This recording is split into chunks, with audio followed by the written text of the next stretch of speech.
नमस्कार। आज हम एक ऐसे विषय पर गहराई से बात करने जा रहे हैं जिसने हाल के महीनों में भारतीय क्रिप्टो जगत में काफी उथल-पुथल मचाई है। जी नमस्कार। हाँ, ये वजीर एक्स संकट और अब उससे जुड़ी एक उम्मीद की खबर कह सकते हैं। हाँ, एक संभावित समाधान की खबर। जी, ये मामला तो हजारों निवेशकों और पूरे क्रिप्टो इकोसिस्टम के लिए चिंता का सबब बना हुआ था। वो जुलाई 2024 के साइबर हमले के बाद से ही काफी अनिश्चितता थी। बिल्कुल। हमारे पास एक हालिया समाचार रिपोर्ट है जो इस कहानी में एक नया मोड़ या कहें एक नए अध्याय का संकेत दे रही है। आज हमारा लक्ष्य है इस पूरे घटनाक्रम को समझना, ये संकट कैसे पनपा, पहले समाधान क्यों फेल हुए, इस नई मंजूरी का क्या मतलब है और सबसे जरूरी उन लोगों के लिए इसके क्या मायने हैं जिनके पैसे इसमें फंसे हुए हैं। जी बिल्कुल, स्थिति का विश्लेषण करना जरूरी है। तो चलिए इस मामले की तह तक चलते हैं। शुरुआत करते हैं सबसे ताजा खबर से। हाँ, बात यह है कि 4 सितंबर 2025 को वजीर एक्स का जो नया रीस्ट्रक्चरिंग प्लान था, मतलब पुनर्गठन प्रस्ताव, उसको क्रेडिटर्स का भारी समर्थन मिला है। और ये समर्थन वाकई में असाधारण है।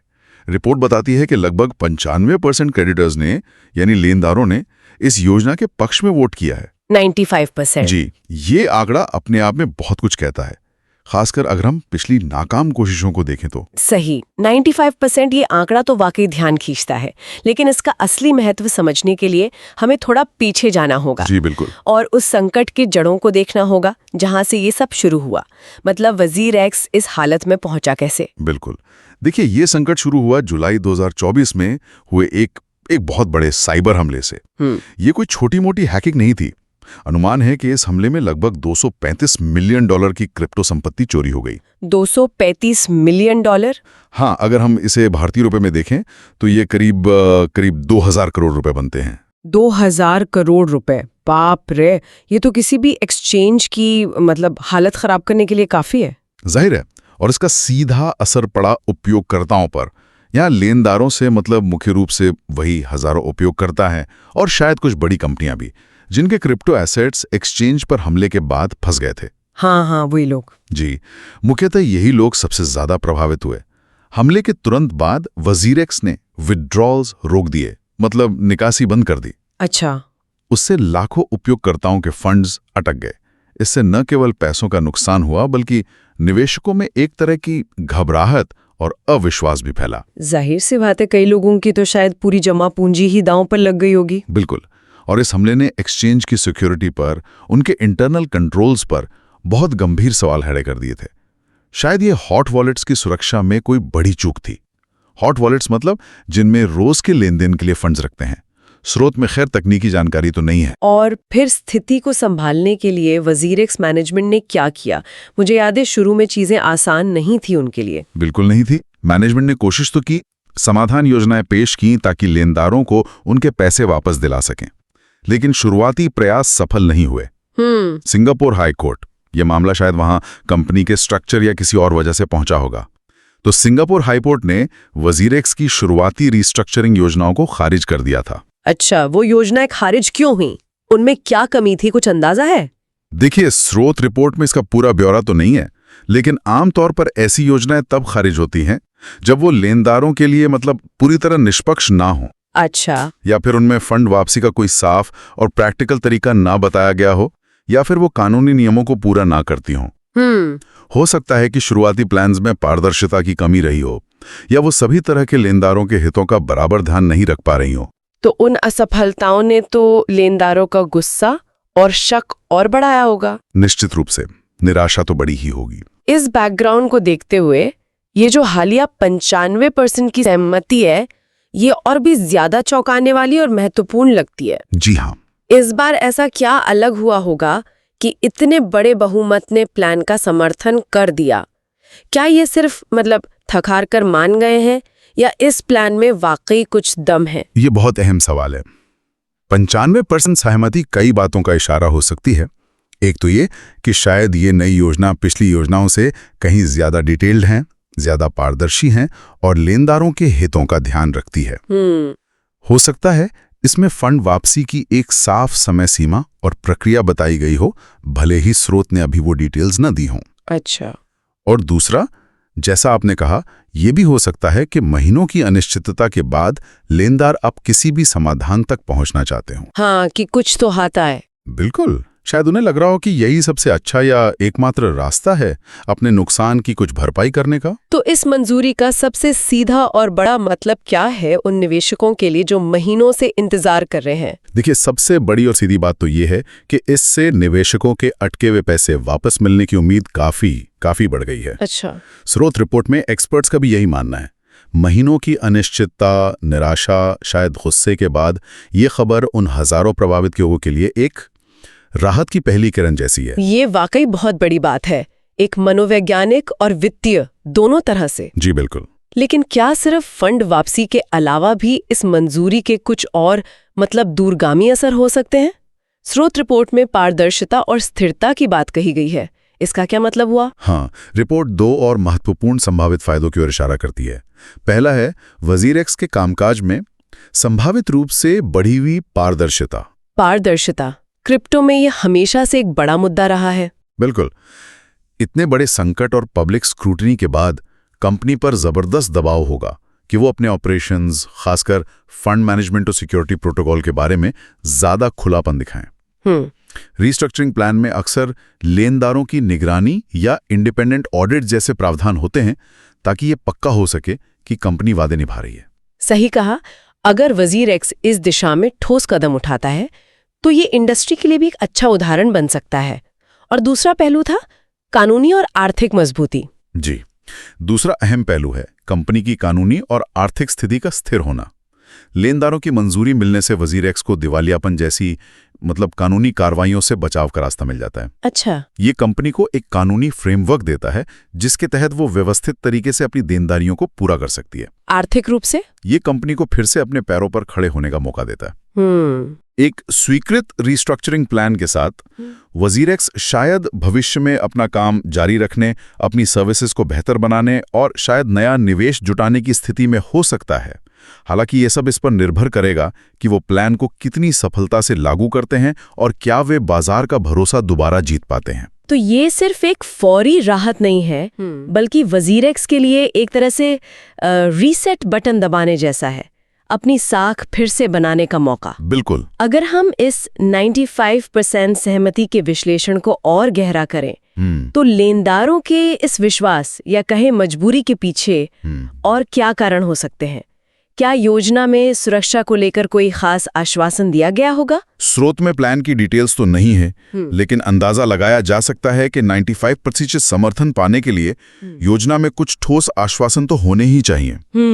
संभवतः इसमें भविष्य में ऐसे हमलों को रोकने के लिए बेहतर सुरक्षा उपायों का वादा होगा, जैसे मल्टी-सिग वॉलेट्स का ज्यादा इस्तेमाल, कोल्ड स्टोरेज यानी ऑफलाइन स्टोरेज में ज्यादा संपत्ति रखना, रेगुलर सिक्योरिटी ऑडिट करवाना, ऐसी चीजें। हाँ, ये सब जरूरी है। और साथ ही फंड वापसी की प्रक्रिया को साफ तौर पर बताया गया होगा, किसे जितना, कब और कैसे मिलेगा।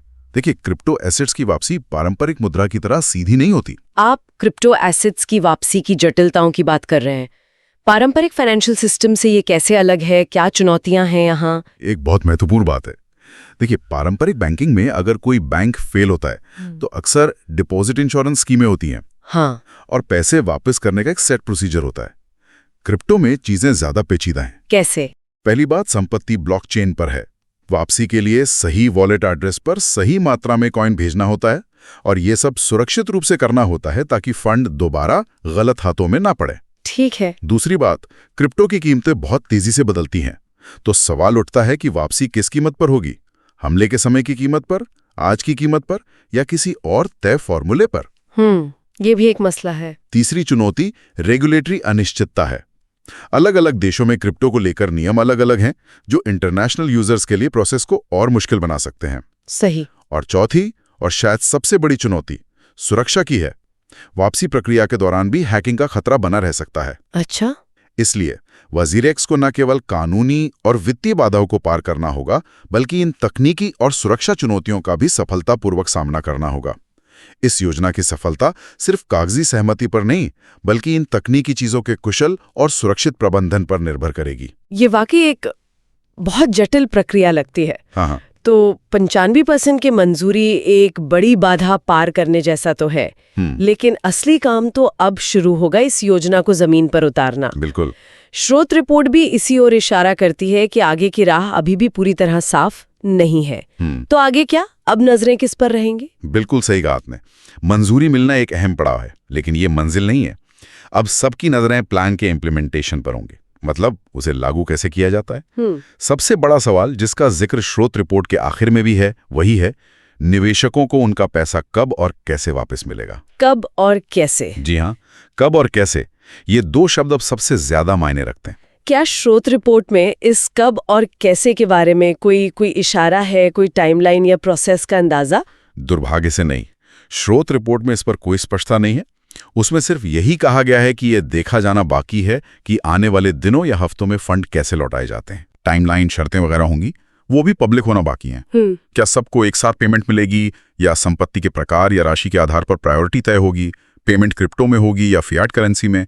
ये सब अहम सवाल हैं जिनके जवाब अभी आने बाकी हैं। इसका मतलब है कि प्रभावित निवेशकों के लिए इंतजार अभी पूरी तरह खत्म नहीं हुआ है।